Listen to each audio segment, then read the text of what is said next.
And salutations. Mute yourself, Sam. Thank you. Hello, everybody out there. Happy, as this stream is called, Thirsty Thursday with Tham, Thaint John, and of course Glenn Galloway from the basement. A late addition to the team. Glenn, how are you, sir? Fantastic. Sam was on time. I'm shocked. Well, sort of. He's on. Okay, yeah. What's happened? Sam, how are we? What's happened since I've been gone? Sam's on time.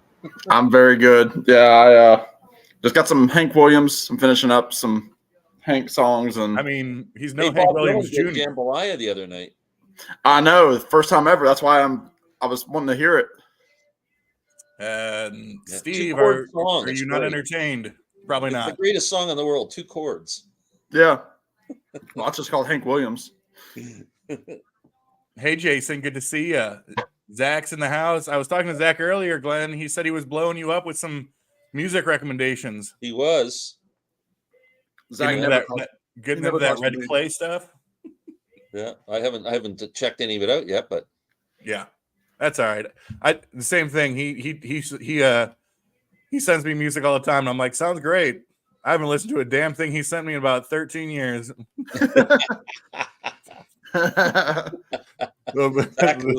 Alex, what you have a peeping in front of your screen there? What little something showing? I'm sorry, what? Your microphone. It was a joke. Yeah. Okay. Whoa. Yeah. Is that a microphone? Or are you just happy to see me? It's right in front of his dirty honey. Yeah. Sir. Hey, FBA. How's it going, man? Good to see you. FBA. Look, man. Trevor, here's what we need. We need to figure out how this summer. Actually, I was going to text you earlier because I might be making moves on the summer trip here soon. Look who's here. So there's that. But I hope for MGK Mike or MGK Boston Mike's party this summer that PBR could be the official sponsor. How good would that be? Vaginal's in the house. Glenn, so good to see you, says Vaginal. I know. I was just about to say thank you. Oh, there he goes. Of course. We have a question already on the panel for Sam. Sam, go ahead. Why don't you go ahead and read it? Sam, as much as I try, in the words of Led Zepp, that'd be Zeppelin, I can't quit you. Oh, well, we know that. You said you own 0 cheap tricks, so I sent you. See, Steve, you do things that you don't need to do, and that's why I love you. I appreciate you. Yeah. And all I get is airbag. Yeah. Yeah. Or, yeah. What's going on, Glenn? Are you, do you have any big trips down south planned in the future? No, nothing, man. I am home. My daughter actually is coming up here April 10th to the 18th. So I'll see her up here. We're just hanging out. I got too much going on. A lot going on. That yeah. I could talk about off air. I don't want to talk about on air, but a lot going on. Oh, okay. Well, yeah. Reach out anytime. Hear that? Well, tonight is all about what we can talk about on air. That's right. Glenn, earlier I was watching your recent video on your rants and ravings and arithmetic and all of the things. I'm glad that you were able to secure your Beat Tour tickets. Oh, excited. Yeah, I'm going to try, Steve, if you want to meet me in Cincinnati, let me know. I'd be down for it. They're coming to Chicago too. I think Steve sent me a message. Yeah, they're in Chicago. Yeah, that's always it's weird. It's like with shows, it's either we get a show in Columbus or the band plays both Cleveland and Cincinnati, and Columbus happens to be right in the middle of both of them. So yeah, yeah. Wow. But that man, what a lineup! What that interview they did with Rick Beato was just amazing. Yeah. Very cool. Yeah, they all seem really interested and ready to go. Yeah. And I actually remember seeing Adrian Belew. Oh, really? He was in after he did so many, there were so many of those King Crimson like offshoot projects. Mm-hmm. And so I think at the time he was leading, it might just be called like Crimson Project or the Project. Oh, yeah. Yeah, something like that. But back in I guess we were probably more 2011 or so. They opened up for Dream Theater. So Oh wow! Yeah, I think it was the Crimson Project. I think it was called. Yeah. Wow. They don't hardly know her. Yeah, it's too bad Bill Bruford didn't do it, but I guess everybody's into this cool Tool drummer. But I don't know. Yeah. Yeah, I mean, he'll be able to do it. So, he didn't want to be hanging on airports for 2 months, and so yeah, we got some salutations hanging around all over the place. Steve asks, tomorrow Steve will receive the Porcupine Tree Continuation Closure Live in Amsterdam box set. Did you order it? No, I did not. That was a big box. I think, what was it, like 4 LP? It was just too much for me, and I don't know. I feel like that was. I'm not going to say it's a money grab. Everything's a money grab. That's why people are in the business. But I hope the live set is better than the studio. That's an album that I was so excited to get and got it, and it had no staying power for me whatsoever. I thought it was one of their worst efforts. You're talking closer continuation? Yeah. Yeah. Yeah. It just didn't resonate with me at all. I got bored. Yeah, I can see that. Yeah, there was. I just didn't. I thought there were some tracks on there that I thought were brilliant. I loved. Yeah, but I think you're right. As a whole, I just didn't find myself going back to it, liking it as much as the other stuff. All that kind of stuff. Yeah, it's too bad, disappointing. But I think Steven Wilson. Actually, the last 3 albums, he's doing nothing but going downhill for me. From Hand Cannot Erase on has been very disappointing. Yeah. Vaginal's listening to Neurotica right now. Got my tickets. What is that, Neurotica? I'm not sure. Vaginal Educate us. I'm not sure what Neurotica is. Steve's with you, Glenn. Album's not stuck with me, but it's a Porcupine Tree box set, so I'm compelled to buy it. I'm guessing, did you get this? I'm guessing it was both CD and vinyl. Steve, let us know, because I'm sure. I bought tickets to see them on that tour and never went to the show. I just let the ticket die. Really? Yeah. Yeah, it was in Toronto, and I'm like an hour away, and it was the day of the show, and I went. I didn't pay that much for the ticket. It was only $60 or something. And you just let it go. Now you'll never get it again. I'm going to drive in the city. It's going to cost me $50 in gas. I'm going to spend $25-$30 to park. I'm going to have to buy myself something to eat. I'm going to buy a T-shirt. It's going to be a $200 night, and I could just sit at home and do nothing for free. For free. Yeah. Alex, are you going to the Black Keys in Columbus? It's funny that goes on sale tomorrow morning. I might. I think it's a great lineup. When we were talking before, Head in the Heart to me is such an interesting pick for an opener. But then the other guy, they have another opener who is like a classic soul blues guy. So I can't think of his name right now. But, a band I've always liked. I've never had anything against them. I just feel, it's like it's so Ohio of me that I need to like them, right? Yeah. Yeah. I mean, it is interesting. And Glenn, I think I mentioned it a few times. I don't think you were ever on, but Tuesday I'm seeing John Oates from Holland. Yeah. He just announced a new album today, and the leadoff single was co-written with AJ Croce. Oh wow, interesting. Yeah, Jim Croce's son. So I have the last album he did. It's called Arkansas, I think. It's a real rootsy kind of album. It's actually not bad. I know Steve showed a few in his series. He's got, because I turned him on to AJ Croce, and he kind of. Oh, I mean John Oates. Oh, John Oates. Yeah, this one's called Reunion or Reunions or something. Yeah, he must have a new one out. All right, so we know Vaginal's a prog guy. Say that again, Glenn. I saw John Oates play with the Sam Bush band. Wow, you're seeing Daryl Hall with Costello, right? Yeah. I saw. I was at Telluride in Colorado. Sam Bush band were on, and they were in Nashville recording with John Oates on that album I was just talking about called Arkansas. And I guess they said, "Hey, come to Telluride with us." And he went and he came on and played with them. They did like reggae versions of Man Eater and all kind. It was really cool. Fun. Yeah. For the record, Glenn, I don't know if you saw it. Neurotica's off on beat. So he was just listening. Okay. Beat is probably. Again, we know Vaginal's a prog guy. So the search continues. But out of those 3 albums, it's my least listened to of the 3. Like I really need to revisit it. I haven't played it for so long. I forget. Zach and I were talking about the Teskey brothers earlier. Sam, looking at you, I forget. Have we talked about this or? We've talked about them a little bit, and I think I even saw somebody today posted a song about the Teskey brothers, but I've never given them a full jump. So the Porcupine Tree, 4 discs in a book. Hooray! Hey, Marcia. You gotta have the book. Hey, Marcia. Hope you are doing swell. Bunch of other stuff.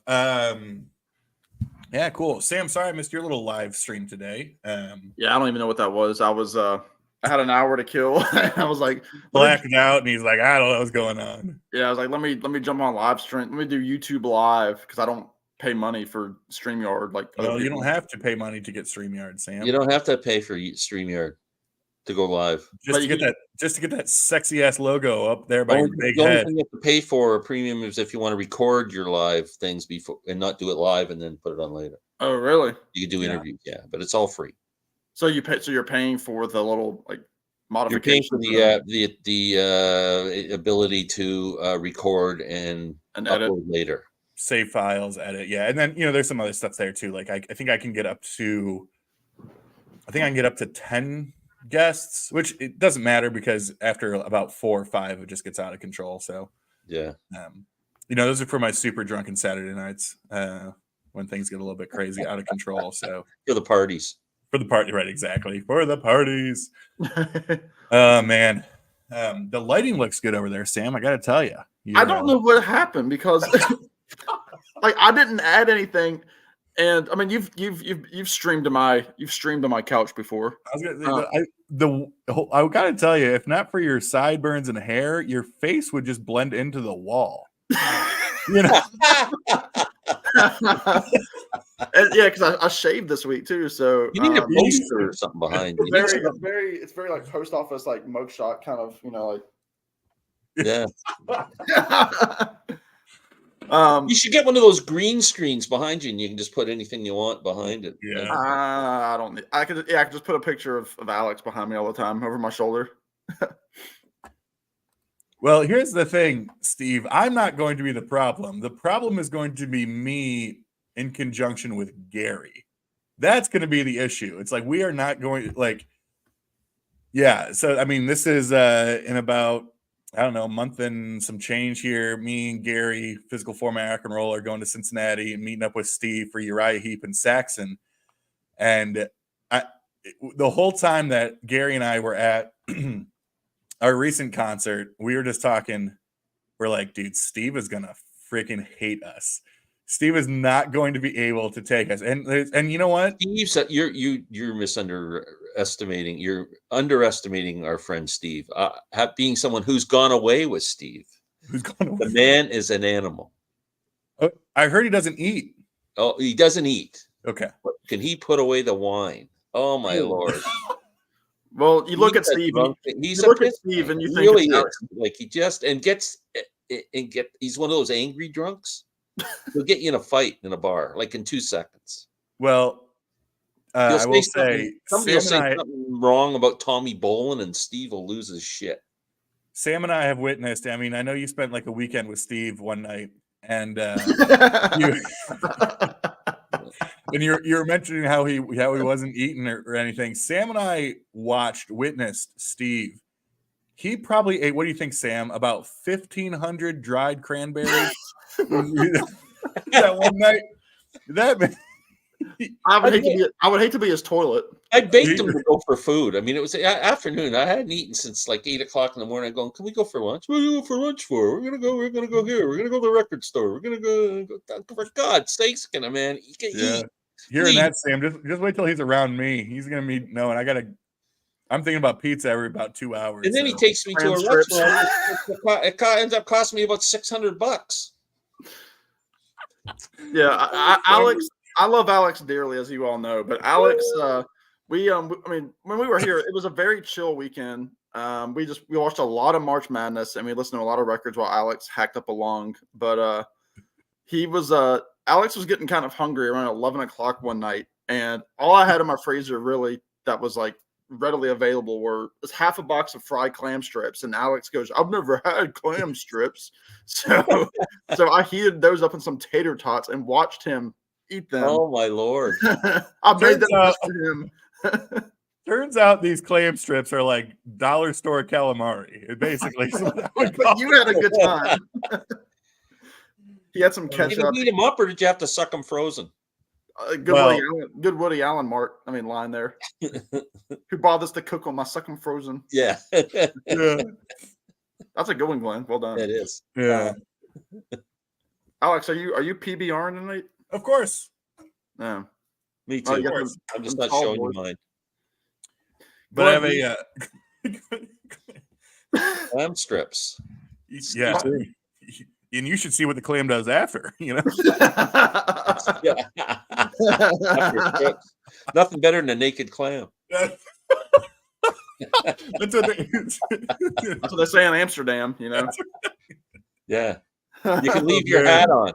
Glenn, that's what they used to call you in the 70s. Yeah. Clams. What a great prog band, though, the Naked Clams.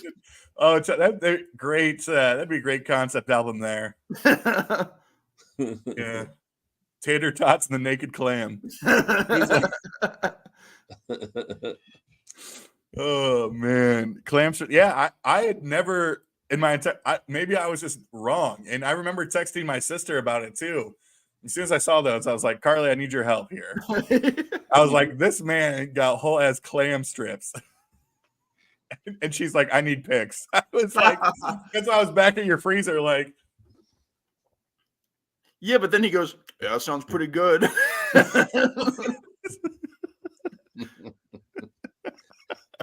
When you're drunk, though, I mean, Oh man, you eat stuff like that. That's good. Well, Glenn, what have you been spinning lately? What's been besides Don Henley? What else you been? That's a kick with all this British folk stuff. I'm telling you, Bert Jansch has become my absolute hero. Yeah, one of the greatest guitar players of all time. Just unbelievable. I don't know why I never paid attention to the man, but I can't get enough. It's all I play. And I sent Sam yeah, I haven't seen it yet. A link to this documentary called Acoustic Roots. I highly recommend anyone watch this. It's one of the best music documentaries I've ever seen. And there's some great stories about Bob Dylan and Paul Simon in there too. But all of these acoustic guitar players, I made a note. Watching that hour-and-a-half documentary, I must have made a note of 6 or 7 guitar players I'd never heard of before to see if I can find stuff. Yeah. It's unbelievable. So many talented people out there that you're just not aware of, until you delve in. And I like thanks Steve, and then hey, thanks Mark. Mark, hope you get your record soon. My friend Mark won my Plaid Room gift card giveaway. And posted a great video about it that was making me laugh for a while. So like I didn't get any consideration, eh? Well, you didn't leave a comment, eh? What about the Coal Mine Records one? It was a Plaid Room Records one. It's a whole record. You could have gotten anything. Of course, again, $50 American doesn't get you much up there, but hey, that's like $400 Canadian. Yeah, actually, it does get you a lot up there. Yeah. Well, all you had to do was comment on it, Glenn. I could afford milk and bread for the week with that kind of money. Yeah, we had hail today, and there was snow in Northern Virginia. Oh, it's crazy weather. We've had snow and weird weather up for 2 days now. It's nuts. It was so windy today. Like, I mean, my wig tornadoes Tuesday, snow today. Yeah. Can I tell you? If I tell my sad story about my car? Well, I'm not a rich guy, but I bought it used, so don't think I'm rich. I have a 2014 Cadillac SRX. That's what I got. I've noticed over the past few months the headlights getting dim, like to the point now where I basically got to drive with my high beams because it's like darkness if I'm driving at night. And so I was at my mechanic's getting a brake job, and the guy says to me, "We pulled your car and we noticed your lights are really dim." And so we pulled them off and we checked the bulbs. The bulbs are really bright, but he says the way they design those things, they have a reflector in them, and it's a whole assembly. You can't just change the bulb. You got to change this whole giant assembly on both sides. The guy gives me a quote, $2,200 so I can have a frickin' headlight. No. I'm losing my freaking mind. So after a couple of weeks, I'm going, what am I going to do? And I Googled it on YouTube or on the internet and just went issues with headlight assemblies on the car. Sure enough, everybody who owns this car has had the same freaking problem. Why they've never had a recall or a class action suit or something, I don't know. There's even tons of YouTube videos, people changing them. And I watched one YouTube video, and the guy says he bought his replacement set off of Amazon. So I go, wow, Amazon. So I go check out Amazon.ca. Sure enough, I found a set for $470. Then the next day they were on sale for $360. Dang. So I ordered them, and the guy said he's going to charge me $200 or $300. So for $600, I'm going to get them replaced. But still, what a stupid thing to happen to a car. Well, that's why, Sam, you ever have those types of problems with your fancy car? My 2010 Hyundai Elantra touring. Yeah. Yeah, I'll trade you. That's right. Well, if you like a little catch in your get along, if you know what I mean, then Hey, I got used to it, man. I got used to it. Marsha, I just want to put this out there. That is my favorite, absolute favorite Prince song. I adore that song more than life itself, which doesn't say much because I don't really, adore life much. But let's see here. Oh, Steve's back in here. Alex, I started rewatching Twin Peaks this week. I watched it when it originally aired and remember liking it. I'll say this thing. Oh my gosh. Twin Peaks is so good. I can't, I just get chills when I think about that show. So hope you're I've never watched it. Just, man. Although, to be fair, Steve usually only gets about 3 episodes into a show before he's like, this is boring. Like, I think he did it with, you're like, let me, y'all see Sherilyn Fenn's leg. You see the legs on Fenzer, it's like, hey, Steve. Hey, Steve, hold on. We got one for you. Hey, Steve. What about this? Huh? Who is that? Casey Musgraves, or Muskrat Love, as Alex likes to call her. This is a great record. It really is, because she's most of her stuff is kind of country pop, but this is like her songwriter, like kind of like the album flows thematically. It's called Deeper Well. It just came out last Friday, and I finally, or maybe it came out 2 weeks ago, but I finally got it earlier this week. But it's really good. It's a really, really moody kind of record, and I recommend it if you like any kind of good songwriter kind of. What kind of instrumentation? I mean, it's acoustic-y, but there's also I think there might be some strings on there as well. It's very, very kind of 70s. Marsha dropping the heat. Yeah. Too bad Casey Musgraves isn't in this filter with me, but what can you do? It's a really good album. It's like she's in the room with you, Sam. Yeah, if you think that. Sure. So yeah, I know Steve heard about her for the first time on the stream a couple weeks ago and was impressed with things. Well, and Sam, I mean, I hope, who knows, right? But like, I forget, we talked about the tour that she's doing with some of your favorites, Nickel Creek and Lord Huron. Yeah. So where are they going around you? Charlotte's the closest. You might as well just come all the way up to Columbus at that point. Well, Charlotte's only 3 hours. You might as well just come all the way up to Columbus at that point. Yeah. Yeah. I mean, you'll pass about 14 cookouts on the way down, but Yeah, several Bojangles. Hey, Rod. What's going on? Rod's here. We got some good stuff. Rod, good to see you, friend. Thanks for coming by. Hope you're doing well. I got to meet Rod for the first time on Rich's stream last week. Oh, yeah, for sure. Oh, yeah. I saw that. Yeah. Yeah, Rod's a great guy. Yeah, he's out there in Tennessee, and whenever I go to Tennessee to go to Gatlinburg or whatever, he always says like, "Come see me, man." And it's like he's an hour off the interstate of where I'm driving, but I'm always usually with people like in a rental car. So yeah, I hope you're doing well, Rod. Rod, you would like this album. If you don't have that's Deeper Well. You really need to get this album. It's a really, really good album. Just a great production on it too. I know Rod's a big fan of Margot Price, and she's opening for Tedeschi Trucks this summer when I see them. I'm kind of interested in that. Yeah, she's gonna be here next week, I think. And I thought I had gotten tickets, but like when I went through the whole system, I never saw confirmation or anything. And apparently everything was like refunded back. And so now I'm like, yeah, I'm not going. Yeah, Sam, go ahead and talk about Muskrat again. This is Casey Musgraves. Her kind of breakthrough album was called Golden Hour, and she had that the song Rainbow, which was kind of a minor hit. I think she sang it with Willie Nelson at one point. But she's also on the No Peer Pressure album by Brian Wilson. So she was on Capitol Records for a while. I think this is the first album she put out after her divorce from her husband a couple of years ago.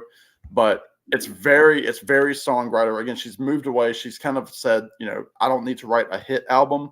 This is an album for me. It's it's introspective. It's just really, really good. I will give it a sample on. Yeah. Yeah. Important question from Steve. Oh gosh. Yeah. Yeah. Well, and I mean, she's blowing up, right? I mean, she's up there with some of the biggest kind of pop stars right now, right? Like, yeah. Oh, hold on. We have Star-Crossed was her divorce. Yeah. See, I forget how many albums she's had between Golden Hour and this one, Carly. So, we were just talking about clam strips, Carly. What are your thoughts? Yeah, Carly, what are your thoughts on the clam strips? I got all freezer of them. Should they leave their clothes on or not? That's right. Yeah, they start playing "Feel Like Making Love" in the background. And listen, can we get some body positivity for all the clams out there? Yeah, they might be slimy to some, but to others, they're beautiful. I can see a picture of a clam in a book, and then they got like the black tape over the. Yeah. Click below for full content. Yeah. Yeah. You see, they're doing a whole clam calendar. You're not allowed to show clam nipples on YouTube. That's another prog song. It's like a copyright thing. You can't do it. What we got here? I think that if a clam needs to support its family, we should. That's good. Times are tough, Carly. Yeah. So next time you're driving along and guys go to Peeler Bar, so you go to the clam bar. That's what you're looking for, right? You go, whoa, let's go and check that out. Yeah. Hey, gentlemen, live streaming again. Yeah, we do that. We don't have lives outside of about 7:00. Wanted to let Sam know. Last time I commented, I made a small mistake. I don't own the saved EP from Dylan. I have a copy of Slow Train as a single EP. Oh, he's a liar. You can't trust that nifty. Yeah, that's a beautiful, beautiful pickup, Sam. It is a beautiful pickup. You saw this, didn't you, Glenn? Yes, I did. Yeah. Well, then never mind. Trevor wins the comment tonight, though. Yeah, you need to pin that. Oh gosh, Trevor. The only class.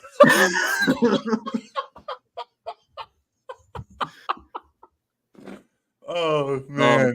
Yeah. Is Glenn, hockey season's over, isn't it? No. The last game I work will be the 19th, unless they make the playoffs, and it'll be longer. Then the NHL playoffs start on the 20th, so I'll be watching that every night for 2 months. Oh man, there's nothing like NHL playoffs, man. My favorite, absolute favorite. And baseball season started. Mm-hmm. I've been watching a ton of baseball. And the Masters are later this month. Sam, you got about $300 million. Yeah, and Gene Simmons was essentially like, "What is he like? You either like evolve or you go extinct." Like whatever he said, some stupid line. Yeah. I mean, it's. I mean, everybody's selling their catalog. That are these guys that are in their 70s and 80s. I mean, wasn't it Fleetwood Mac that sold like part of their catalog that was based around like Stevie Nicks and Buckingham, or like they didn't sell the full thing, but like part of it. I don't know. Maybe I'm making things up. So what's Kiss selling your catalog for? About $50? Yeah. 300 million. Yeah. But yeah, I mean, it's Kiss gonna Kiss, and someone. But they're also didn't they also? Isn't it part of it like they're selling their likeness too, or something? Like there was something else with it. Yeah. Avs are always looking good, man. They are. Oh, they are looking good. Well, I guess the number they put on was 300 million. I don't know if that's what they said it was valued at, but yeah.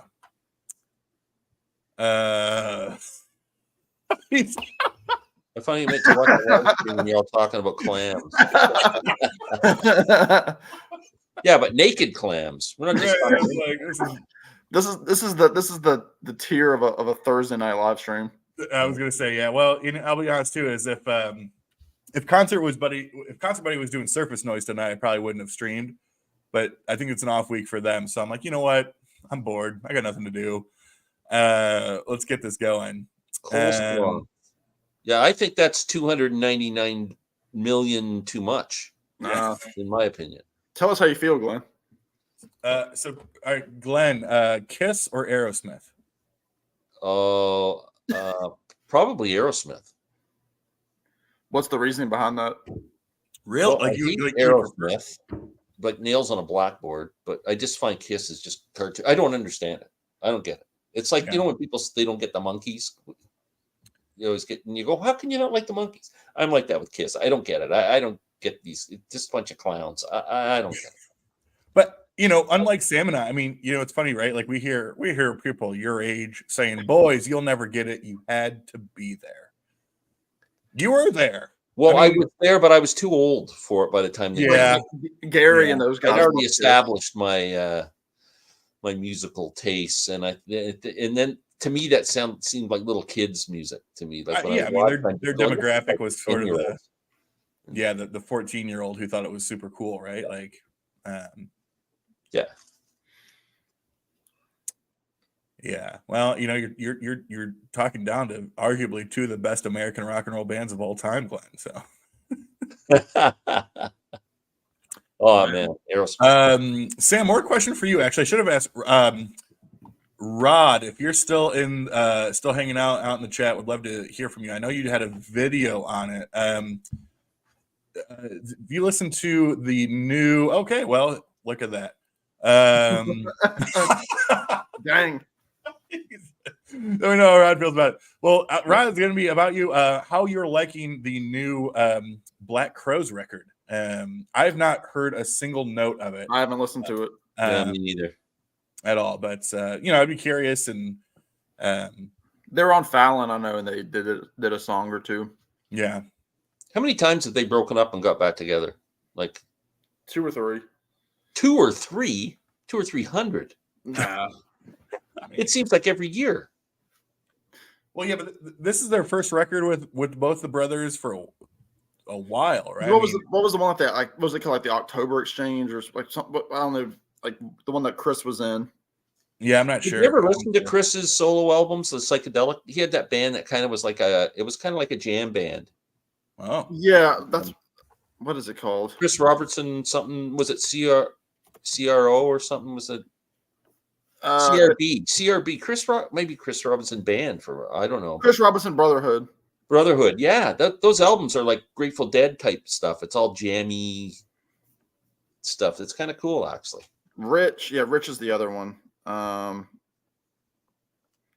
Yeah, he was in another band. Oh shoot. I liked it. Good. Doing some research. Yeah. I thought Chris was in another one. I'm another band, but maybe I'm wrong. Maybe I'm just an idiot. Yeah, I don't know. Never mind. Richard, glad you're enjoying that Neil Francis stuff. Yeah, it's stuff. What's Neil Francis? He's a newer, over the last several years, kind of old school rock and roll revivalist sort of character. I mean, very old school 70s, kind of funk, rock and roll, like Blue Eyed Soul. I showed a record last night. This just came out earlier this year. This is it's a take on it's called Francis Comes Alive. So there's the take on it. But a double live record. This was in Chicago with like a full orchestra. So, but this is like, yeah, I mean, Glenn, if you're still doing like the CD exchange type stuff, man, I would have totally thrown this in there. Like, it is, you got some horns in there, but it's just old school 1972 rock and roll, soul, funk, survival. I just wrote it down. Yeah. B.C. Musgraves, Neil Francis. Got him. Yep. And that is NEAL FRANCIS. I believe. That makes sense. That's the way you spell Francis. That's how you spell Francis. Okay, sir. Relax. Thanks, Tips. Let's see. Yeah, I've not heard about any Black Crowes since the first album. So much good pub. Yeah, well, that's great that you've heard the good stuff. Well, along with that, yeah, it comes out tomorrow, and I've not heard a single thing on it. But they're doing so. You know how Glenn's favorite record, Hackney Diamonds, they did they did like the 32. They did like the MLB variants, right? Yeah. So the Black Keys are doing it, but just for the Cleveland Guardians, which is kind of really? cool. I mean, for an Ohio guy, I get it, right? That's kind of cool. So, that's something I might end up snagging just because, from Ohio and people love that stuff. But I've not heard anything. But it's Ohio players, and I think that's cool. So I always like Dan Auerbach's solo stuff better than the Black Keys stuff. I have his first one that he had the title track he co-wrote with John Prine. Yeah. And like Pat McLaughlin is part of that, and all sorts of other people. I always felt like they kind of jumped on the White Stripes bandwagon with the drummer guitar thing. Well, that's why Jack White kind of had a little rivalry, but they said that they cleaned that up. But yeah, that was a big deal that he said he still wants to do. It's kind of, I don't know, just seemed like, hey. Back on the Kiss versus Aerosmith, wrestling match here. I think this is my purely uneducated opinion, as all of my opinions. But to me, the Kiss thing, I think I can get behind. I think it's great. The face paint was great, and the gimp, all that kind of stuff. I really love those early records. The first one's my favorite. I just think it's just good, basic rock and roll. To me, they started losing me when it was who's playing on what album? Are these guys even playing their instruments on these albums? It became very, it's like there's some of that later 70s, early 80s stuff. It's like, well, Ace might be on the cover, but like this other guy's playing the guitar, and like who even knows what these people are doing? And it just became like, are these guys even a band anymore? And so that's where that's where my, I don't want to say respect, but I guess, like appreciation kind of wanes for them a little bit, but yeah. Yeah, those are. I'm a fan of Kiss. I don't listen to them enough, but every time I do, I'm like, yeah, that's pretty good stuff. Obviously, I just saw, the Zombies last weekend, and Rod Argent wrote that song, "God Gave Rock and Roll to You," which Kiss did in the early '90s. They did a completely different lyrics other than the chorus, but they kind of took the Argent song and made it something. So that was kind of like an early interaction that I had with Kiss, which was kind of cool with the Zombies Argent connection. Yeah. That's an interesting point. I don't think Unmasked is really viewed in high regard. But the funny thing is, okay, with the whole Kiss Went Disco thing with Dynasty, really the only disco-y influenced was the huge hit, I Was Made for Loving You. I was made for loving. Which is a total slapper. That's a banger. It's a good song too. But the rest of the album isn't really indicative. Like the rest of the album isn't really disco. It's like, but that was like such a huge hit that I was like, and it was 79 or whatever, and so people were like, oh, they went disco. But all of Glenn's favorite stuff, obviously. So, oh yeah, love that stuff. Yeah, like the Grateful Dead going disco. Dancing in the street, going dancing. Or well, you can never tell. I love Shakedown Street though. I love that. That's song. great. I like that. I do like that song. Wow, it's disco-y too. Wow. Yeah. Yeah. I really like that. Tell me this town ain't got. How cool would it be though, Glenn, to see Dead and Company at the Sphere in Vegas with all that like would be very cool, trippy, graphics and everything. Yeah, if you want to send me a ticket and fly me down, I'm in. They said that the Eagles are going to be like one of the next bands after. Oh, really? They're going to lip sync in Vegas at the Sphere. Yeah, I think it's Fish and then Dead and Company and then the Eagles. But yeah, I've seen that there's potential that the Eagles have been using backing tracks. Oh, Johnny, I would rather hear a 90-year-old man sing in his own voice than watch him lip sync. We've talked about this, Glenn. Like especially these legacy bands that have been doing it forever. Take the personality out of it that Don Henley is a certified asshole, right? Like, just we'll just pretend they're all just normal rock and roll people. Like, I would prefer the people struggle. I would prefer the people take time off. I would prefer the people say, you know what, I don't got it tonight. I'm gonna have to take a week. Like, I don't care about any of that. You know what I mean? Yeah. But this idea of I'm going to go witness a band doing karaoke, not even karaoke, it's like, I don't know. Yeah. It's tough. Brutal. And Sam, you just saw, your boys last week, they're nearing 80, if not in their 80s. 78, both of them. And you know what? And here's the thing. What's funny is, like, you mentioned how great they sounded.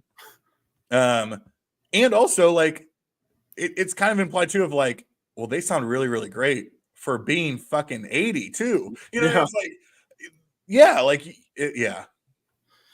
I mean, Colin Blunt's. I mean, and that was one of those venues too. It was called the Jefferson Theater in Charlottesville, and it was 600, 700 people. Probably not even 700 people. But it was almost a sold out show. But Colin Blunstone's voice is just so, like, the way that he's worked it to be strong, and he does vocal exercises. He's a known perfectionist. And Rod Argent, the way that he plays those keys is just incredible, doing these, fills and these runs and everything. But so to see that's what I want to see. And I want to see Paul McCartney, struggle to hit the high notes on Live and Let Die. Like, that's what I want to see. That is such a great point, because, like, I don't know, I don't want to say aggravated, but like, and I'm by no means as big of a Beatles fan of either of you. I mean, I love the Beatles, but I'm like, these people are like, oh, Paul just doesn't sound good at blah, blah, blah, blah. And I'm like, I don't care. Like, the man's a freaking Beatle and he's like 80, whatever. I don't care. Like, I'm shocked. I'm shocked he doesn't sound as good as he did in 1965. Shocked. Yeah. Like, what? So are you going to tell him to just retire, hang it up, don't do any of this again? Or you want to say, good, go out there and play with vocal tracks and lip sync all of it? Which one do you want, people?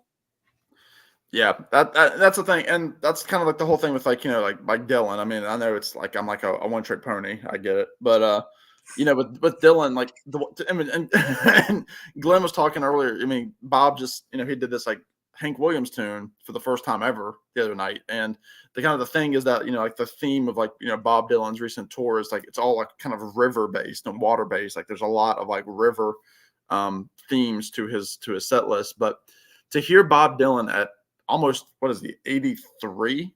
He'll be 83 next month. Bob is sounding fantastic. Vocally, he sounds great. If you compare this Bob to Bob in like 2002, 2003 on his live shows, there's no comparison. It must be more creative in the early 2000s, probably, but now he's doing the same set. He's got the muscle memory down. He sounds really good. And Bob Dylan singing how he does is killing it. Now, the Eagles, obviously Bob is doing different arrangements and everything. The Eagles are doing their note for note karaoke kind of show, and they're getting criticized for, vocal, inflections and all this stuff. Nobody wants to see that forever, though. They've been doing a note for note show. I mean, they just don't, there's nothing. Yeah, and they're great musicians. Everybody on the stage, all their backing guys, are fantastic because they're playing it perfectly. They're a great band, but nobody wants to see that, and I don't know. Like, I don't really want to see 80-year-olds that their concert still sounds like 25-year-olds. I don't know. No. Well, and especially Sam, for us, not like Glenn is like, well, back in 72, but like for us, it's like this is our only chance to see these people. Like, yeah, yeah.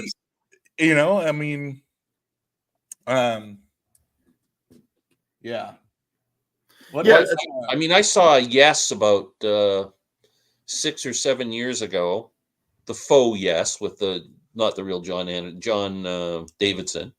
Yeah. Steve Howe was there. Chris Squire was there.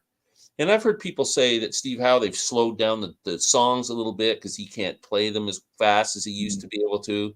I was mesmerized by how good he was. The greatest live guitar player I've ever seen, and he was past his prime. Like he was Steve doing Howe? stuff on Steve Howe, doing stuff on the guitar. I can't even imagine how a human being could do. Like just unbelievable. So I mean, there's still something. These guys still have something to offer. Rod, thanks for hanging out with us, man. Rod, you're a good man. Whenever we're up here streaming or anything like that, anytime you want to jump up and hang out, it'd be great to chat with you and connect that face with it. Well, I know the face and the name. You know what I'm getting at, Rod. Okay, yeah. Good to see you. Thanks for being here. Richard's third row for that Yes tour. What year was that, Ish Glenn? Well, I think about 7 years ago. I'm going to say. Okay. Maybe 8 years ago. I don't know, something like that. I think people say that about Steve Howe because he looks like the guy from Tales from the Crypt. Yeah. And so I think people are just like, well, there's no way that guy can do that. Well, I think it was like, did Scott over the Prog Corner? I think he did the video of like, Steve Hackett versus Steve Howe. The battle of the battle of the Prague Steves. Yeah. Well, then you can always buy that album GTR where they were playing in the same band. Yeah. Surprisingly, that album doesn't have a lot of great guitar on it. And you get two of the great guitar players. Yeah. I'm going to do a shameless plug here really quick. Going to go ahead and do this sort of thing. So I hate this part of our hobbies because it just took me like a good 3 hours to upload a video, all said and done. But I just did a recent interview, and it is now live. The video is live, and of course, I wouldn't do an interview with somebody unless I was going to give away some free shit. So there's that. But interview is with a composer and orchestrator named Louis Robert King. He's been around for years and years, and he's done a lot of, I think, soundtracky type things that we've probably heard before. He was responsible for the orchestration on the Columbia Pictures intro. He's done stuff for Disney. He's done stuff for Microsoft. He's done things for so many different companies from the orchestral and arranging standpoint. But I was introduced to him because one of my favorite records that came out last year was a record from a band called the Ironsides called Changing Lights. This was released last year, debut record, but the people in the band have kind of been around for a while. And it was the model that they wanted to go for was we want to be like an old school San Francisco psychedelic soul band. But we want to have an orchestra that is bringing influences from like late 60s, early 70s European soundtracks. So what would it sound like if we just did, again, some of this sort of old school throwback soul music, but with a string section and a brass section? So the Ironsides, the band, ended up getting connected with Louis Robert King, who had previously worked with some members of the band on different projects. And this is what was born. So this was recorded and kind of created mostly during COVID, and then came out in 2023, I believe. It was just last year. So it's completely instrumental, but it is like this blew my mind. Absolutely blew my mind. Glenn, when you were showing the other day, Hot Buttered Soul, sort of that, that first track that kicks off that big sweeping orchestral sort of vibe is like what I heard as soon as I was listening to this. So the guy I interview, he did all those different things, but also did all the orchestration. He composed all the orchestral parts, and then basically built the score, gave it to an orchestra in San Francisco, and conducted the whole thing. So it's a pretty cool story. It's just a cool interview too, talking to him. But wow. It's finally was posted on my channel. It's live, and all you got to do, Glenn, is leave a comment. I will. And you are in the running to win a copy of this record. So. I love the cover of that too. That's a cool cover. It's a beautiful cover. Very cool, but it is it is out there stuff. I would say if you are someone who imbibes in the herb, it is a wild ride in the best of ways. So that is kind of the trick there. So yeah, I mean, well, I'll say this: it's definitely like I don't know, it's music to do other stuff too. That sounds terrible, but like it is not necessarily, sir. It is, No one's left a comment under that video. You did? No one has. It just posted 0 comments. It just posted as I was talking, Glenn. Oh, because I'm just going to leave a comment here now. Yeah. Say, wow, Alex, great interview. I was like, Glenn, on the screen. The interview's an hour. It's been posted for 2 minutes. You didn't watch the damn interview. I like the part where you talked. Yeah. Wow, I love the Ironsides. I would goop my pants for that record. Oh, by the way, the contest isn't open to anybody outside the continental United States. Yeah, I left a comment. I'm in.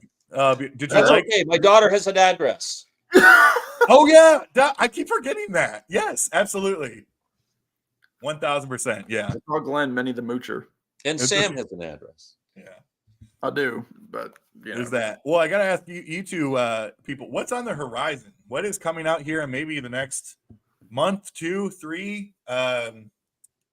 Rumblings you've heard about people in the studio making some noise. What is around the corner that we're looking forward to? I mean, obviously we have Record Store Day in 16 days. Oh Jesus, yeah. So, and rumors of Bob Dylan and the band before the Flood box set. Oh, really? Ooh.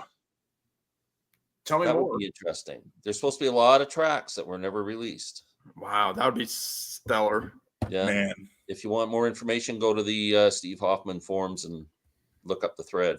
Yeah. The same place Glenn goes for his tour pre-sale codes.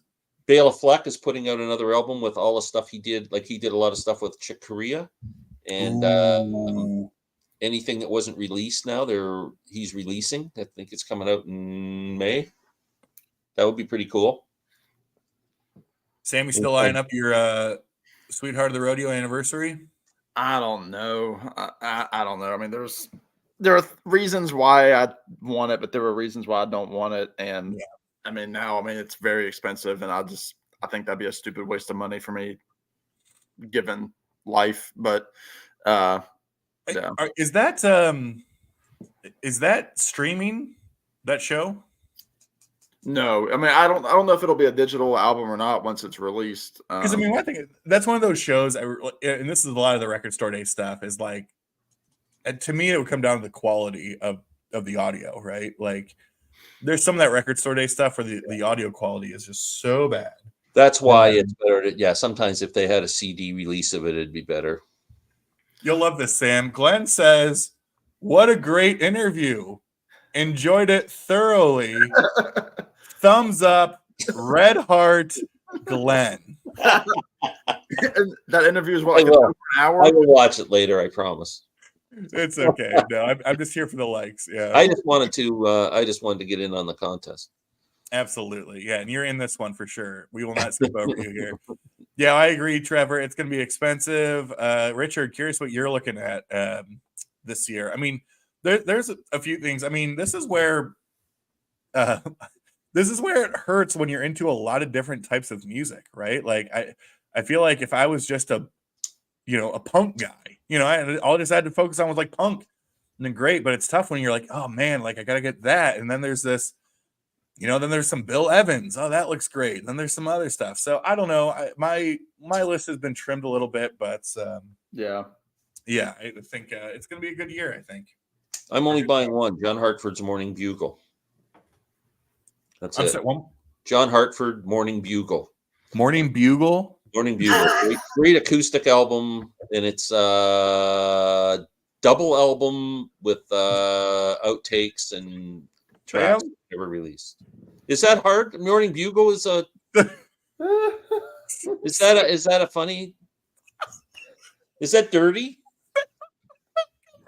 What is wrong with you guys? I'm not drinking beer. I'm just stupid. I'm not in here. Clip it. I don't like you.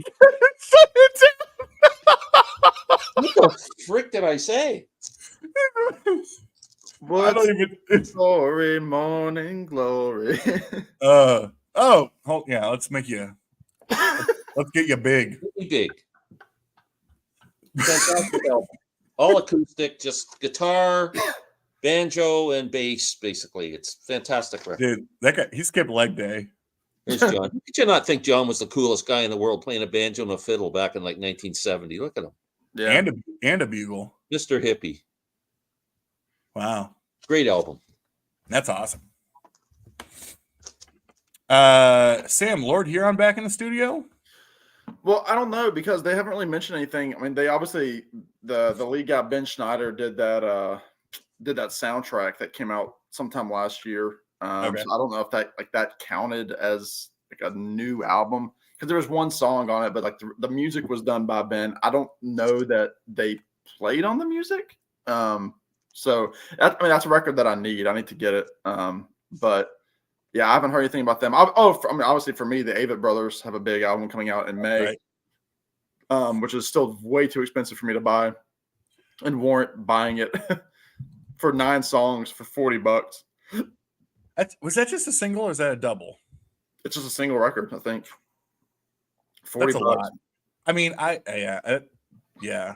I mean, I understand Canada's a little bit different because I mean everything up there is like $40 for nothing, but for us down here, man, it's tough for me to rationalize a single record for more than $30. Yeah, I mean, I know you were kind of mentioning like you were thinking about maybe wanting to see them when they came up to your neck of the woods. Yeah. They haven't announced any Virginia shows here for this tour, so I don't know if I'll be able to see them or not. I was hoping that they'd come back to the DC area at Wolf Trap, but they haven't announced anything because last year they did 3 nights, and I was like, that'd be kind of cool, but yeah, I don't know. Yeah, it's going to be an expensive summer. I mean, this is the time all these summer shows are getting announced and so many things. I mean, it's great. But, Glenn, you bought your Beat tickets. Bought my Beat tour tickets. I'm going to see Tedeschi Trucks. I'm going to see Elvis Costello. That's some good stuff. 3 big concerts I'm looking forward to this summer. That's and God, that Beat, that's all the way, that's in October, isn't it? Yeah, October 18th in Toronto. Man, that's gonna be so great.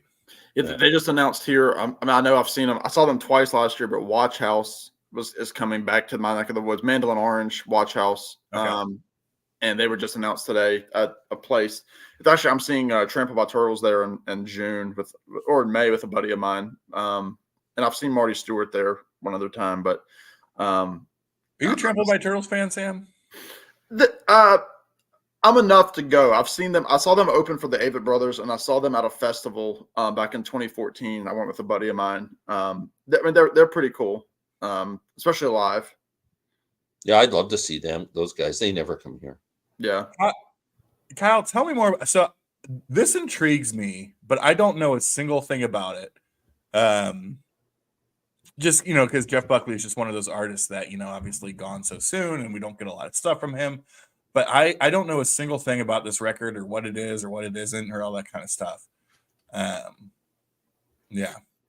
And who's Gary Lucas? That's the other thing. I was like, I don't know who Gary Lucas is. He made the Star Wars Christmas special. Okay. So okay. So here's how we do this. Okay. He's out. All right. And it's kind of like Jerry Lewis's kid, Gary Lewis, in the play. What did this? Gary Lewis in the Playboys, yeah. Yeah, it's kind of like that. Wow. Gary Lucas is George Lucas's kid. Yeah. I want to shut it down. And this Diamond Ring was written by Al Cooper. Oh, was it? Yeah. Alice Cooper wrote this Diamond Ring? His friends call him Al. His friends call him Al.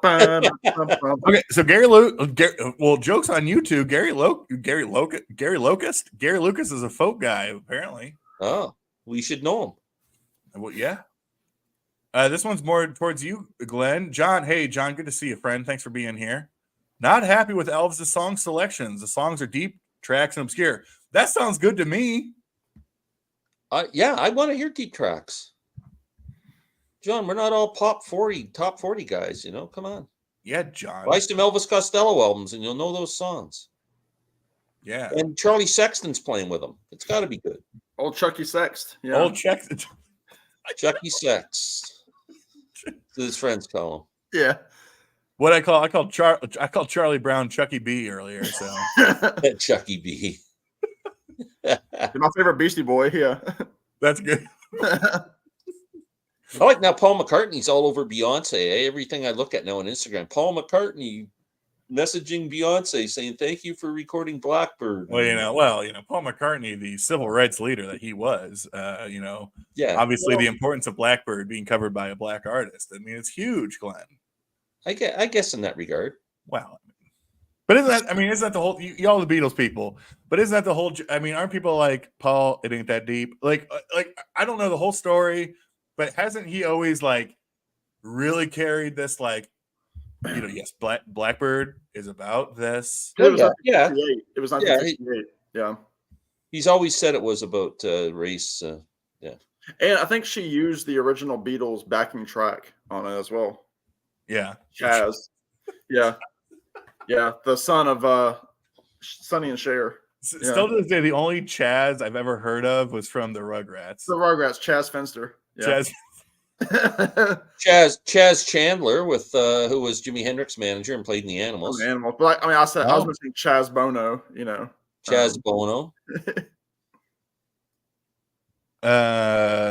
Who never skied into a tree, never followed his dad's ski prints. Pecolina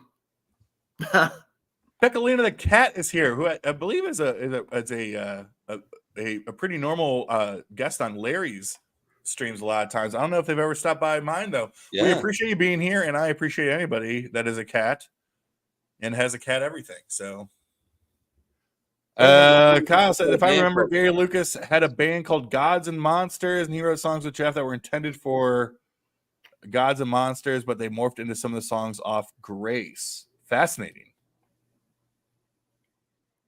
That sounds kind of cool. Yeah. I could see that. But that's one of those releases, I think an artist like that, right? Meaning an artist like Jeff Buckley, like there's so little out there that it's like, okay, if that's a $25 record, yeah. But it's like, but they get you when they're like, oh, you want the single LP? $39.99. I always get the Buckleys mixed up. Is he the son or the father? Well, probably both. Depends if he had a kid or not. But Jeff is the younger one. Jeff's the young. Who's the other one? Tim Buckley. Timmy isn't one a dad and one a son? Yeah, Jeff Buckley is Tim's son. But Jeff, he's the one who drowned in Memphis. Which one drowned? Jeff. The dad. The son. The son drowned. And what happened? Didn't the dad died of a drug overdose or something? In the water. He died tragically too, right? I think he also died young. Yeah. Yeah. Now beer and vinyl live streams have turned into Maury fucking Povich. Maury Povich. Tim, you are the father. Flip the table. Yeah. The DNA test confirms. This is both of them drowned. Isn't that weird? They both drowned? Well, you know what they say about Buckleys? They can't swim. Oh gosh. Sir. Well, there you go. That's right. That's crazy. Tim they both both drowned. Okay. Did they drown together?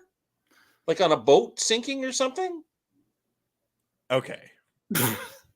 March, this is great because now we're getting conflicting history reports here. Actually, let's just put this out there because Trevor's on fire tonight, and I still love him for his only clams. But Jeff drowned in the Mississippi. Who is on first after all this? Okay. The Piccolina the cat says that they both drowned. But no, we have Jeff as the son, but he wasn't raised by Tim. Jeff drowned in the Mississippi. Tim died of a drug overdose. But we also heard they both drowned. He died when Jeff was like died of a drug overdose, and then when he was overdosing, he fell in the water. Jeff was 30 years old and drowned too. Wow. Okay, we've got. Lassie, what is it? Leave me, boy. Leave me, boy. Yeah. And then whatever happened to Natalie Wood? All right. Right, Glenn. This says no. Different occasions. They did not drown together. So it sounds Tim like had no role in Jeff's life. It sounds like Jeff trying to get out of his father's shadow. All right. No, Tim had no role in Jeff's life. Jeff grew up trying to get out of his father's shadow. Jeff died in the Wolf River, not in the I Mississippi. thought he died. Was that in Memphis? I thought it was the Mississippi. Well, yeah. Well, but is the Wolf River in Memphis or outside of Memphis? I don't know. The only Buckley's I'm familiar with is the stuff that tastes rotten when you got a cold. That's a Canadian thing. I think we talked about that before. We don't know what that there's is. no Buckley's in the U.S.? I've never heard of Buckley's. Wow, it's cough medicine. Yeah, we would have. Is it more? And it tastes like the worst thing. We have Robitussin. You Robitussin. can't even imagine. If you think of the worst taste in the entire world, that's Buckley's.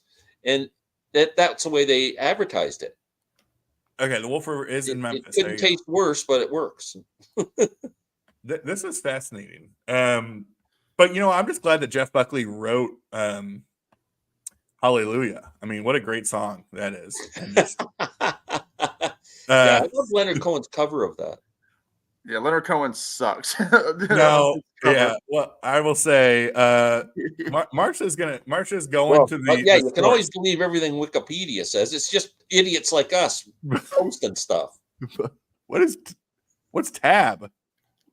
Like the song. Tab's a Coca-Cola product. Yeah. I know Tab. It was a diet cola. Tab tasted absolutely horrid. What about new Coke, Trevor? Now, have you all heard of the new spiced Coke? Yes. I have not had it. Apparently it's very good. But it's like different because they did Coke Cinnamon a few years ago. Yeah. And it was fine. But apparently this spiced Coke thing, it's like raspberry and spices. Oh, really? Stephen Schnee's in the house, the CD junkie. Good to see you, friend. Jeff Buckley grew up in Orange County, California, near where I used to live and hang out. I didn't know that until after he died. He basically, well, and here's the question, right? I think there's a lot of people. I mean, probably for my generation, we grew up with Jeff's version of Hallelujah. I joke obviously that it was his, but that was the version I had just heard. I never knew he did it. Yeah, it was on Grace. Yes, but Rufus Wainwright also did it too, right? I think he also did a very good version. He did it for Shrek. Like that was the version that was on the Shrek movie soundtrack. Well, Jeff Buckley was the one that brought, because Hallelujah. I mean, there was that documentary that came out a couple of years ago about Leonard Cohen called Hallelujah, right. And it was really good because it wasn't just about the song. It was a really good Leonard Cohen. And I'm not a huge Leonard Cohen fan, but like I was like, that's really interesting because Hallelujah. When it first came out was like it was different lyrics, and then there were like these new lyrics that had like the original lyrics were more biblical. Then the next set of lyrics were more about like like the affair of like the man and the woman kind of thing. Like there was different songs. We have the poetic reading on the evening of May 29th, 1997. Buckley's band flew to Memphis to join him in a studio to work on new material. The same evening, Buckley went swimming, fully dressed, in Wolf River Harbor. What's the Sam, can you hear me? Sammy, can you hear me? Yeah. Was it Carl? Who's the Beach Boy that drowned? Dennis Wilson. Dennis did. Okay. So, was he also fully clothed? Yeah, he jumped off a yacht because I think something fell off the boat and he jumped in, and he drank. He was drinking a little bit. Yeah. Is that a Miles Davis sweater, Sam? I have class. That's pretty dope. It was from his website. I think last Valentine's Day maybe, and it was like $30. Yeah. No, you guys need to go to bluescentric.com. They're having a big Miles Davis sale right now on everything. Wow. This is a great website, bluescentric.com. Check it out. You want to buy T-shirts and stuff? They got great Miles Davis stuff. Love it. I think there's a Miles record is gonna be the next in the that, and then Olay by John Coltrane are the next in the Rhino High Fidelity series that are coming. I think they're gonna be announced very soon. Wait, what is you say a High Fidelity series, Sam? What was supposed to be announced soon? Olay and then Tutu by Miles Davis. That's a fascinating pick. Yeah, so I think they're going to be announced because like Rhino's been posting all day like videos of like about Olay, but they haven't announced the series. But the forums are all saying that those are the next two. It's a buddy of mine texting me. And I love that era of Miles, that like the 80s Tutu, Decoy, all that kind of stuff. I think it's an interesting pick for like this fidelity. big high fidelity, sort of audiophile thing. Well, I saw that Harry from Harry's Music Room just posted today that he just got one of the latest mobile fidelities, and it was the Long Run by the Eagles, which I thought was interesting. Yeah. I didn't realize they were reissuing that. Sorry, we have a lot. We have more history here on the Buckleys. Slack Water Channel of the Mississippi River. Okay, referring to the Wolf River or whatever that is. Singing the chorus of Led Zeppelin's Whole Lot of Love. Interesting. Tim, who's the father, Glenn, he died at age 28 from heroin and morphine overdose, leaving behind Taylor and Jeff. Yeah. But I have a couple of, maybe one or two Tim. I mean, it's good, right? It's good. I don't have any of their albums in either of the Buckleys. I should probably, Sam, do you have Grace? I don't know. I feel like that's just kind of like just a 90s record that I feel like you just have to own, right? Like, I don't know. I don't have it, but yeah, fascinating. And then we had some more prefer John Cale's version from Shrek.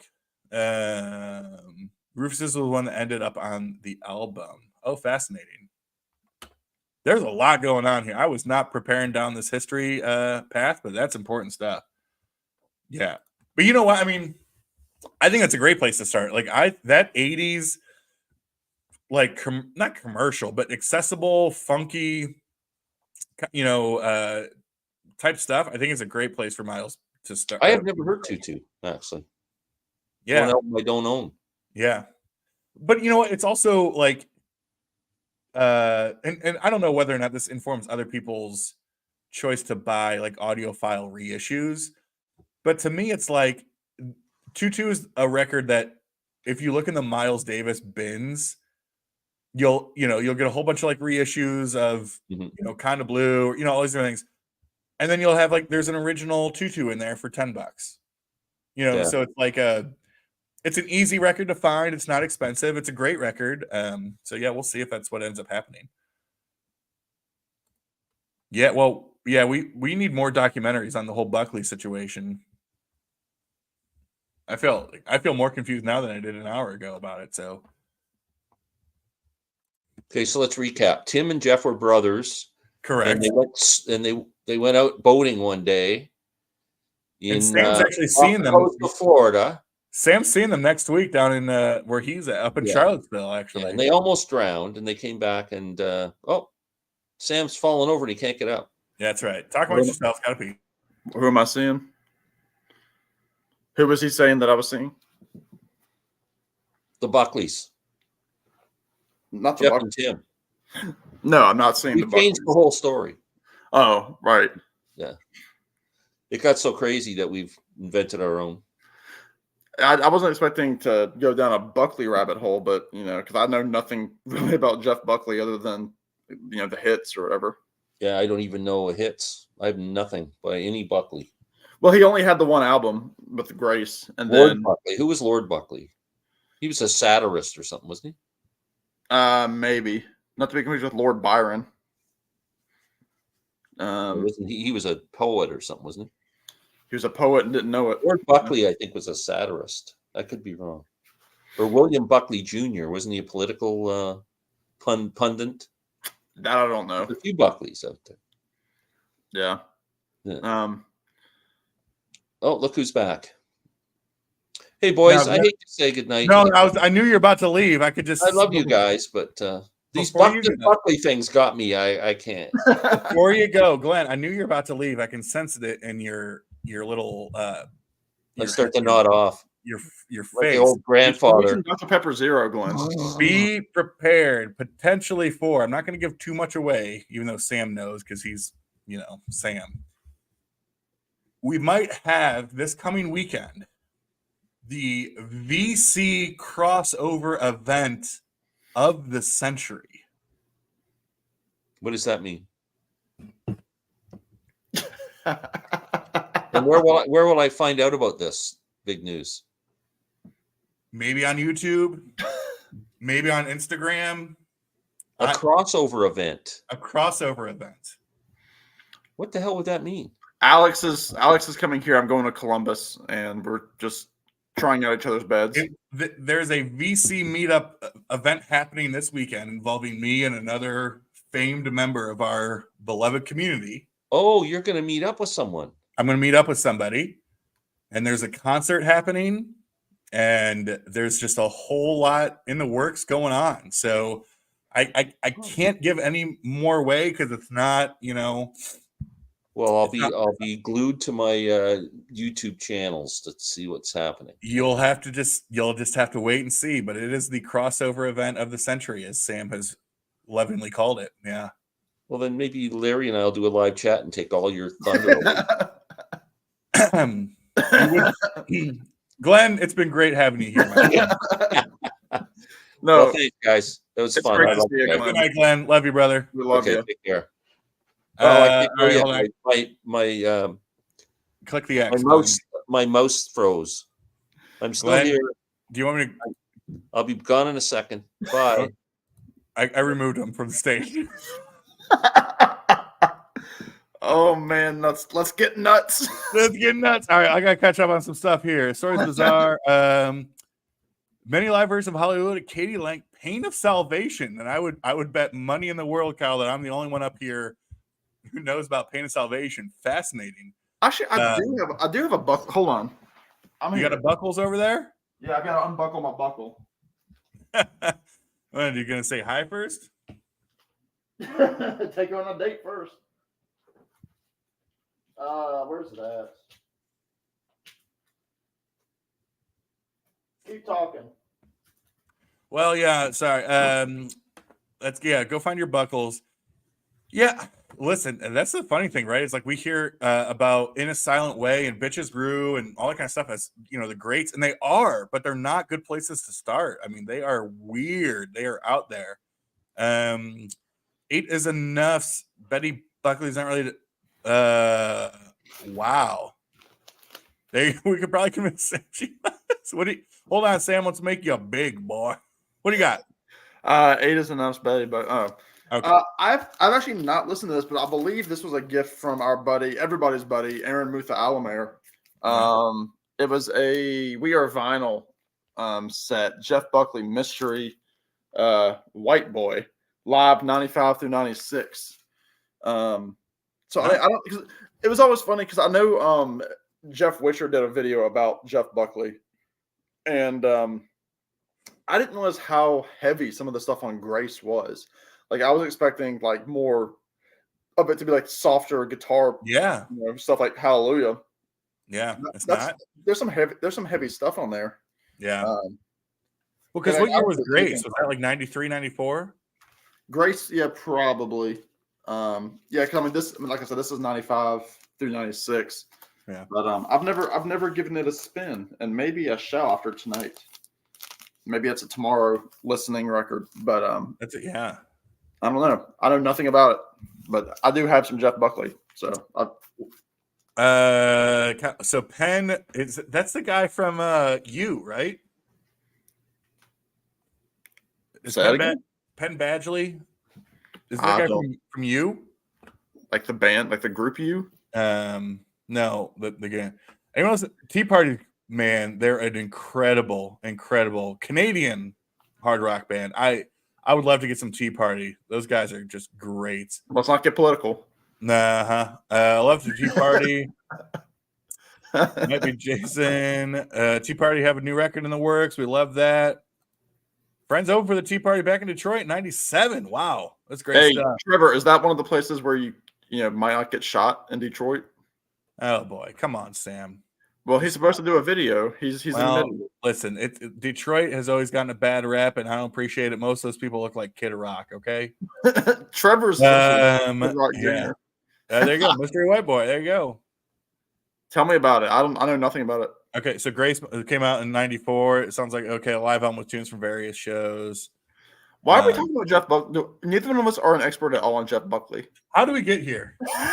Like we should be talking about stuff that we know. Y'all got any Avett brothers?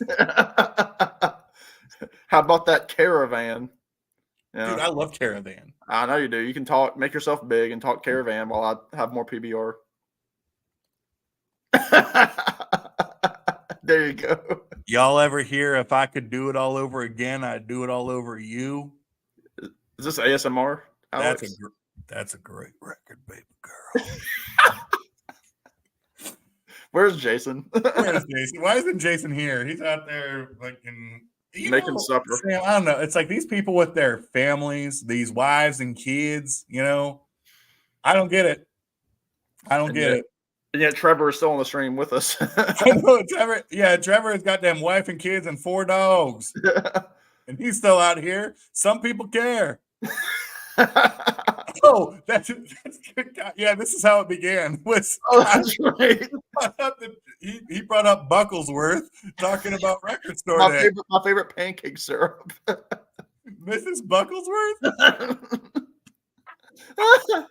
This stream has a lot of clips. They're coming soon, folks. Oh, man. Yeah, speaking of coming soon, what you up to this weekend? Oh, you're out. Yeah. I'm just gearing up for Johnny Oates. I do have the lemon twigs on Cinco de Mayo, so a month from tomorrow, which is kind of exciting. Like I said, I was supposed to see Margot Price, but that's not happening. Because apparently I didn't buy a ticket, and I'm not going to buy a ticket now. Yeah, not a whole lot happening. I've got a lot of records that I've been kind of looking into since I've been hanging out here for a couple days. So yeah. Yeah. Well, I mean, hey, at least you're not spending your time. Well, not at least you're not spending your time. There's a lot of different things going on, but I got I got a big work trip this weekend, so it's a whole thing. We'll call it that. Yeah. Gonna be working doing something. I will tell you right now, Piccolina, Sam is most definitely not. Sam, I cannot think of a band that Sam would probably dislike more than Vandergraaf Generator. I, however, unapologetically am a huge Vandergraaf Generator fan. Do you even know her? And Generator. I'm all in. Did somebody say Vandergraaf Generator? Listen, Scott. Wait, hold on, Sam. He's here. Let's do that joke again. Vandergraaf Generator. Hardly know her. Hey. Yeah. Prague Corner. Hardly know her. Corner. Yeah. This is what you missed out on, Scott. I'm going to start a channel called the Prague Coroner. And we bands that broke up. And we just talk about all the Prague bands that are dead, man. Half the members of Yes. Yeah. Oh, man. Man, we're cool. But yeah, no, I love Vandergraaf Generator. Scott, hope you're doing well, my brother. Always appreciate your support and stopping by. Listen, we're just happy for all of our fans. Sam, could you believe we have 3 people watching right now? No, we don't. No, actually, our viewership's been really high tonight. Actually, for me, I'm looking for us. We got 16 based on my rate. And that's your magic number. 16. You're 16. You're beautiful, and you're mine. No, what's the back to Kiss? Christine 16? Is that what it is? Christine 16. Yeah.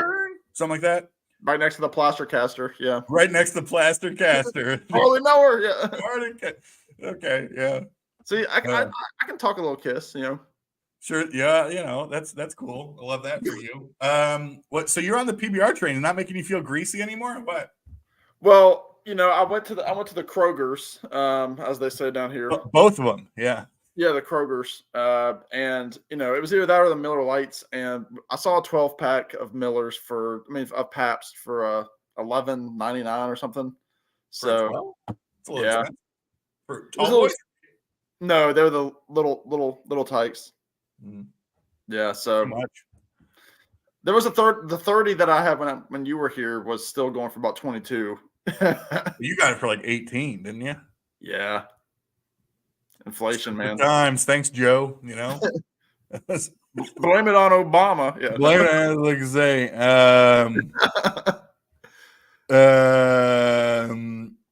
All right, Alex, what's your beef with wax and wine. That's what we call Steve. That's what. Listen, I got no beef. I just, I had a thought about this the other day that, like, what if I just, for April Fool's Day one year, I went full, like, just showing CDs and drinking spritzers or something, just to keep it going. Kiss and Ringo purse. That's your next video, Scott. That's it. Ringo. Yeah, that's it. We love the Nice. Well, I love the Nice. I could not think of another band that Sam would hate more than the Nice. Why? Because he's a dick. No, but because I'm all in on the Nice, man. I love that stuff. This is very into the weeds, nerdy stuff. I just wish those records sounded better. They just I have those, but they just sound like I feel like I have to crank it up, girl. My stuff to hear it. But man, Dollar B, that's how it goes. See, okay, so the PBR 99 pack is a thing. This can't be a lot. Trevor, let's talk about this, man. Like, I feel like we should be able to talk about this and be adults about it, because here's the joke, between me, you, and Mike, we'd be able to put that down in a weekend easy, I just feel like it's going to probably bang for your buck. Honestly, by buying a 99 pack, we're probably making money. Not even saving, we're making money, honestly. So there's that. Sam, you got any more wax over there you want to show? No more wax, but I think I've got some more records here. Oh yeah, sure, yeah, huh?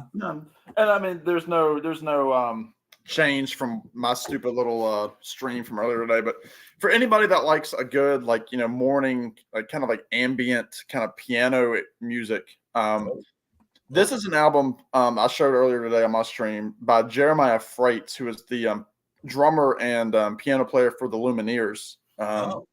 And he put out a record a couple of years ago called Piano Piano. This one's just, called Piano Piano 2. And it's all instrumental piano music with the exception of the last song, which is a cover song with Gregory Alan Isakov. This is right up your alley, Alex. This is morning coffee music. It's not, I mentioned earlier, it's not jazz. It almost ventures more on the classical range, but it's very melodic, and it's like that sparse kind of piano playing. Like, if you know the Lumineers, yeah, it's kind of that sound. Very, like, he's using the pedal to soften the piano sound a bit. It's really, really, really good. Like, really good. And again, like I showed earlier, Jason told me this was beautiful, beautiful vinyl, and I have to agree. Just look at that vinyl, baby girl. Yeah, just take a lick of that. And she nice and thick with all the C's. So is that there 180 grams? It's every bit of 180 gram Nashes. Yeah. What's that in Celsius? A big old hot record. That's what it is. Yeah. But it's really good. Again, it just came out last week, and I just got it in the mail yesterday with my Muskrat Love record. People don't know what we're talking about. We're no idea. I have a clue what's going on. Get you some piano music. You're right, though. That is right up my ass. I mean, that's the type of stuff I'm into. I mean, it's on dual tone records. What's that mean? If you know, like, the Magnolia Record Company, which is like a monthly record thing. Yeah, they put out a lot, and they're in affiliation with Dual Tone. Okay, so a lot of, like, artists, like the Lumineers are on Dual Tone. I think there's some and like all, like, their offshoot kind of things. I think maybe like Fountains of Wayne has some stuff on Dual Tone now. Okay, but it's good stuff. I love that. That's awesome. Yeah. Art, the North Carolina vinyl picker. Hey, Art. Hey, Art. How's it going, my friend? Appreciate you being here. Thanks for stopping by. Babe Ruth, yeah. I mean, I don't have anything by Babe Ruth, but I'm always on the lookout for one of those, like, originals. Just great hard rock stuff. Yeah, I always trying to look for it, but can't find it usually. Or I have, but sometimes it's just trash too, and I'm like, meh. That's kind of become one of those records that like some people get and they're like, oh, I got the Babe Ruth record. This is like, a $50 record. And you're like, yeah, it could be, but the way you've done it or whatever. We're back to this. We're back to Muskrat. Show us the Muskrat. It's a beautiful, beautiful record. Deeper Well, Richard S. And I mean, again, let's just show the innards of Muskrat. First of all, I think this is a super cool inner sleeve. I love that font on this. Yeah. And then obviously it's got all the credits on the other side. And again, this was through Magnolia Records as well. And it's that nice kind of foggy, clear vinyl. But I mean, again, probably a dozen different variants of this, but great songwriter kind of record. Yeah, just check it out. Casey Musgraves, one of my few musical crushes, to say the least. What you mean few? Yeah, you're right. Her and that lady that sings with the Turtles, Howard Kalin.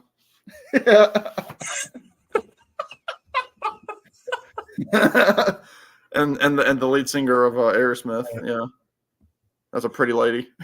It's a pretty lady. Yeah, for sure. Half Price Books got the Babe Ruth records. Go good. Okay. Well, okay, R&B out here like pimping out his Discog store. He's like, by the way, if you're looking for Babe Ruth records, I'm your guy. Yeah. All right, Art, I'll check out your Discog store. Get you some of these Babe Ruth dollars. Oh, that Muskrat. Okay. Oh man, that's good. Do you have any wax hanging out next to you? Come again? Do you have any wax around your table? I got a lot of wax. Well, I still got all the wax from what we showed last night on the stream that you were not on. As it were. Things happen. Yeah. Let's see here. I've talked about this a number of times, but like I'm gonna do a video, Sam, and you better support it and watch it. You don't watch any of my videos, but never.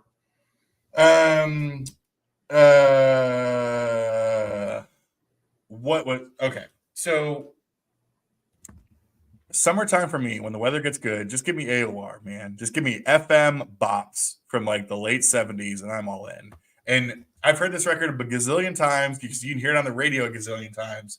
But like, this is still a perfect summer record. I mean, it's a perfect record all the time anyway, but I don't know. So going back to the point of the video is like, why do people hate AOR? Why, like, when was the last time you were ever watching a video where someone in the VC showed a Foreigner record or, showed a record by the Babies or like something like that, right? Like no one, it's like, it just drives me a little bit crazy. Yeah. So, I mean, that was one of the big ones. Let's see. Of course, Sam, do you remember a while ago when we were talking about the Allman Brothers and you were saying that you need some Allman Brothers in your collection? Yeah, we were talking about like albums that groups that we never really got into or something like that. Maybe I'll send you this. I got this for $1 the other day, and I just assumed that the discs were fucked. They're pretty clean, all things considered. Oh, you've already spun it? Yeah, because I wanted to spin it. This is my, I think, like third or fourth copy of this. But like, I mean, this is just as good as it gets, man. That was like, it is what it is. Let's see what else I got over here. More of that. Let's see. We were talking before, never a bad time to show this record. I'm excited. You see them May 5th. Cinco de Mayo, yep. And I think I see them about 2 weeks later up here. 18th, maybe. I think May 18th. I'm so excited. The Twigs, man. Lemon Twigs. What a band. Isn't it crazy that they're playing those venues? I mean, in that record in particular is the one with Iggy Pop on the hype sticker. It's crazy. Who knows? And my thing is like we were talking about this when I was down there. I don't know if they're on the edge of a blow up because what's the demographic, right? Yeah. People like you and I, we're not going to fill up Madison Square Garden. Right, seriously, they barely let us in, Yeah. People who are obsessed with Brian Wilson. Yeah. I mean, I don't know. So it's like, I don't know what they need to break into. I don't know. Which is it's funny because like, how did Greta Van Fleet do what they did? Like, what was the difference? I think that's a tough question. I mean, we've talked about Greta Van Fleet too. I've always thought that they're like, I respect them a lot. Like, I don't poo-poo them at all. I think they genuinely did represent a 70s rock and roll hard rock sound that has just been missing for a while. Especially I think amongst like a younger generation. Yeah. I mean, it's a good point because they've blown up, right? Like they're doing arenas and all that stuff, right? Like they played UVA here last year sometime at the basketball stadium, John Paul Jones, which holds like 15,000 maybe. That's the first place I saw Paul McCartney. I've seen Elton John there. I've seen Stevie Wonder there. So the fact that they were headlining there is just insane. And that's actually they just announced Cheap Trick and Heart are going to be there in October. That show's here in May as well. The Cheap Trick and Heart, which I think I'm going to end up going to.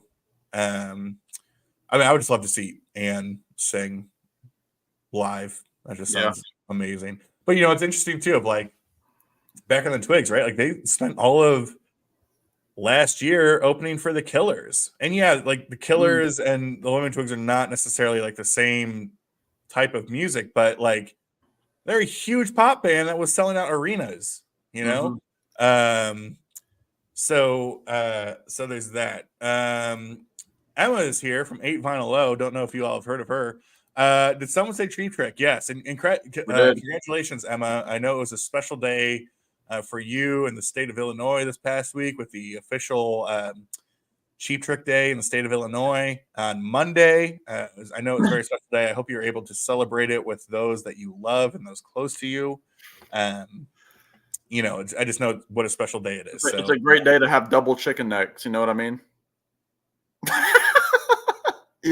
Dude, I'm such a fat fuck. That made me hungry. Like when I was like, so you say chicken neck? Which would actually, if you were actually given chicken neck right now, you would be so disappointed. Was that the chicken neck of food? Chicken, yeah, it's like the wing, except I think it's even like. I like a chicken wing. What do you mean I don't like a chicken wing? More rubbery, I think. I mean, I don't know. I'm not, sir. Yeah, but that's the thing. Like, if you were here right now, like we'd be hitting up some Bojangles or some KFC right now. Yeah, but about the same time, if Bojangles was like now serving chicken neck or whatever, shit, I'd be like, Sam, you trying to get this neck? And then we can go grab something to eat. I don't know, Man, I would hear it like. Sorry, folks in the chat. This is just me and Alex talking about life. I would love some Bojangles right now. Like. Yes. Oh my god. Didn't you say like that meal that you had here was like a top Bojangles moment for you? Dude, something about that. Because when we went through that, first of all, it took forever. we had to pull up. Yes.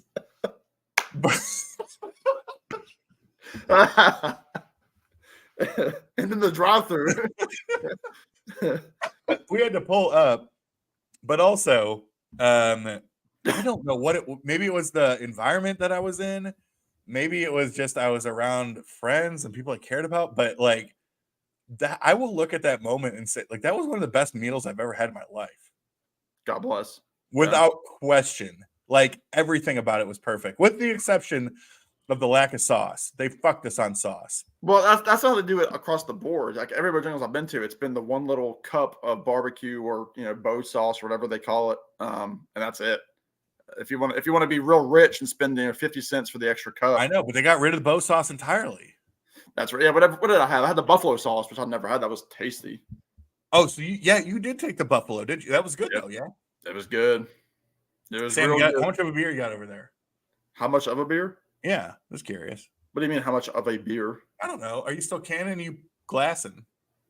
Oh, you canning? That's cool. This is number 4. Look at whoa, maybe wild. 5.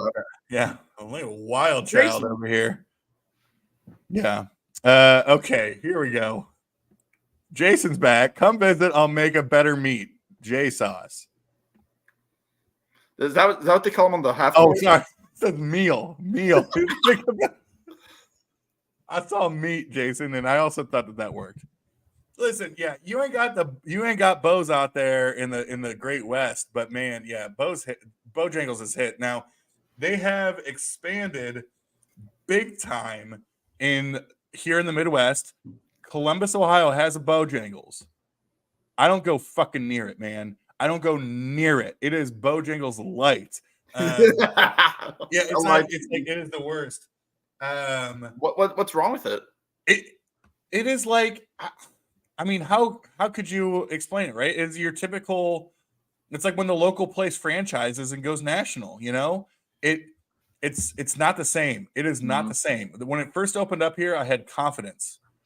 I had, for the first time in my damn life, Sam, I had confidence, not only in myself, but in those around me. And I went there on like the opening week. I was there on Bojangles opening day, and nothing. It's not anywhere near the same. It is a completely different. I don't go anywhere near it. I don't go near it. And Richard's right. It's a no jangles for me. A no jangles for me. Yeah, I mean, mostly a, it's along the same lines as like a Popeyes, but more, regionally based in the South. And again, they've expanded, but don't do it. I mean, I know they got them here in Columbus, they got them in Illinois, they got them all over the place, but it is not. But like, I don't know. It's tragic for sure. So it is so. I'm keep going. The Bojangles here in Columbus, Ohio, is so bad that when I'm in the Charlotte airport or the Atlanta airport and I get the option of a Bojangles airport experience, I would fuck that 100 times over. Man, and that's all I'll say about it. Our viewers just went so down. It doesn't matter, man. We are in it. I mean, I am starving. I still have those Anytizers in my freezer, and I know that people don't care. Sir, what are you doing with these teasers, man? You be teasing me, man. Get those teasers out. I have tots. Yeah, man. Oh God, you got some clam strips?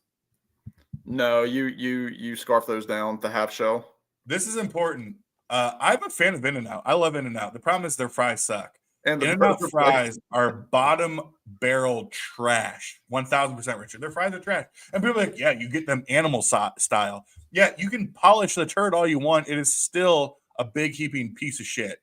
And so, I mean, that's just all I'll say about it. Man. Boy, what a time, huh? Yeah, dude, I'm about to get DoorDash. What's going on? No. Oh gosh. Yeah, because my like I reversed my, and now we're just, again, this is just me and Alex talking now. Like my lunch was leftover pizza that I had yesterday, which was top tier. And you get Domino's again? No. I went out to local Bellacino's, which they do it where they put the cheese on top of the toppings. That's why I had sausage and pepperoni and onion on that thing. Yeah. I had about half of that left over. I smashed that at lunch, and then I just had like a nasty old turkey sandwich for supper, and it was just like, very disappointing. And now I'm very hungry because we're talking about Bojangles, and I know that the thing is, it's 11 o'clock here. It's like there's no way that's gonna. No chance. Yeah. Hey, Sam. The brighter days ahead, my brother. Cheers. How's everybody doing in the chat? Bosco, son. That's right now. Yeah. Well, they can't eat other food anymore. That stinks. Well, I mean, is that like just deep fried? What you're saying? Yeah. What is that? Yeah. Just gravy and grits? Yeah, it's like, when I'm down in that geographic region, my age just can't take it. Like I have for work, I have a big trip coming up in a couple of weeks, and like, with all due respect to anybody who lives down there, there is no worse place for me than the deep South. Like the deep South, like with a deep fake, Well, I mean, it's like where the air is like so thick you can feel it, dripping on your face, kind of thing. And I have no interest in that. So I'll be in like Louisiana, and I'm just like, I don't want to do any of that. I will admit, my wife and friends and I went to a southern restaurant, Four Seasons Wonder, in 2015. fried chicken, mac and cheese, hush puppies, collard greens. Oh God, man! Can you imagine if Cookout got on the collard greens train? How would they store those things in the back room? I don't know. They would, but here's the thing, Sam. The fact that when my trip down there, when I went to see you, I got Cookout twice. After you left my place. Back to back. Yeah. Yeah. You had it after I dropped you off like for lunch, right? Before you did your work thing. Late night. But yeah, I had it that day. And then the next day before I went to the airport, I was like, you know what? Fuck it. Like I went and got it again. 1000%. The people looking at my receipts were probably like, this fat fuck. What is this kid doing? But yeah. Well, I'll tell you what, Sam, any final closing thoughts here? I'm winding down a little bit here. You got my mind on pizza and all this other shit. So I don't know. It's tough to concentrate, but what's open at 11 o'clock up there? Oh, pretty much everything. But I got some stuff here I can, throw together really quick. So I'll be all right. Yeah. I'll survive. We can talk about that off camera. Dude, get some any teasers, brother. Make that up. I don't know. My life is going to shambles. Okay. No, I will say I did, and I know you saw this on my social medias, but I did listen to Andy G today, Andy Gabbard. Beautiful. It played fantastic. It was smooth as silk, and I forgot I hadn't listened to this album probably in about 6 months, and it was really good to hear it again. Did he respond to your story? No. Oh, that's okay. He responded to me resharing your story. So.